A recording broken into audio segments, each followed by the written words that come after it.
আসসালামু আলাইকুম everyone, Dhaka metro গতে আপনাদেরকে স্বাগতম।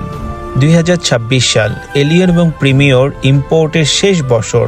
কেননা বাংলাদেশের রিকন্ডিশন গাড়ির নিয়ম অনুযায়ী আমরা ব্যাক ইয়ারের 5 বছর পর্যন্ত গাড়ি ইম্পোর্ট করতে পারি। আর যেহেতু 2021 থেকে জাপান টয়োটা এলিয়ন এবং প্রিমিয়র প্রোডাকশন স্টপ করে দিয়েছে, সুতরাং আগামী বছর অর্থাৎ 2027 সালে আর এলিয়ন প্রিমিয়র আনা সম্ভব হবে না।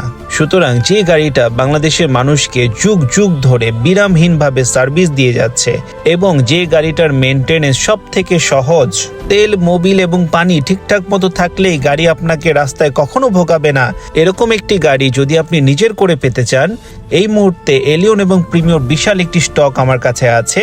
36 লাখ থেকে স্টার্টিং প্রাইস শুরু। 2019, 2020 এবং 2021 মডেল আপনার পছন্দ মতো কালার অনুযায়ী গাড়ি দেওয়া যাবে ইনশাআল্লাহ। তাই দেরি না করে সরাসরি কল করুন। আর ঢাকা মেট্রো ভালো গাড়ির সাথে সাথে ভালো সার্ভিসও দিয়ে থাকে।